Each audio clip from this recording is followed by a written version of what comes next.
ផ្ទះ by Master Chef បានត្រៀមខ្លួនរួចជាស្រេចសម្រាប់អ្នកចម្អិនចំនួនថ្មីខ្ញុំមានអាយុ11ឆ្នាំខ្ញុំអាយុ13ឆ្នាំខ្ញុំអាយុ13ឆ្នាំ11ឆ្នាំខ្ញុំមានអាយុ12ឆ្នាំខ្ញុំមានអាយុ12ឆ្នាំរៀននៅថ្នាក់ទី6កម្រាមដៃពួកគេតូចតែឆន្ទៈពួកគេធំសម្បើមរាល់ដងយើងធ្លាប់តែកាន់3កាន់សភៅប៉ុន្តែលើកហ្នឹងយើងមកកាន់កំបិតកាន់ខ្ទះអីវិញមួយអូខេភាពក្លាហានកូនអស់ពេល30នាទីហើយឆាស់មិនលឿនបាទអត់លឿនទេបើនាទីចឹងការច្នៃប្រឌិតចំពោះមុខម្ហូបមួយចាននេះបើសិនជា chef ឃើញតែចាន chef គិតថាម្ហូបមួយចាននេះគឺធ្វើដោយចង់ធ្វើ professional ខ្ញុំអត់នឹកស្មានថាក្មេងអាយុ12ឆ្នាំរស់សកាលីកបានល្អប៉ុណ្ណឹងហើយគឺចង់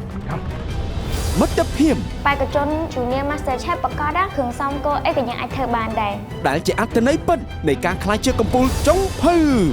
មានអារម្មណ៍ថាក្តីស្រមៃខ្ញុំចាប់ផ្ដើមដើរទៅមុខម្ដងតិចហើយរាល់វិញ្ញាសានៃការប្រកួតរាល់វិនាទីរាល់មុខម្ហូបនឹងផ្លាស់ប្ដូរជីវិតរបស់ពួកគេ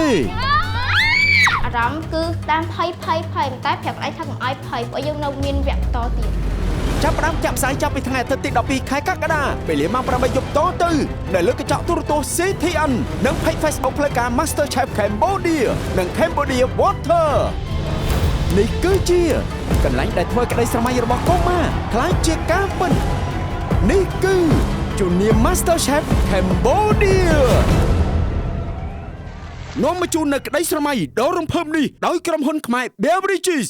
ខ្ញុំគឺកម្ពុជាហើយខ្ញុំគឺទឹកពិសាកម្ពុជាធនាគារជីបម៉ុងដៃគូគង់វង្សយូរអង្វែងដ៏មានទំនុកចិត្តបំផុត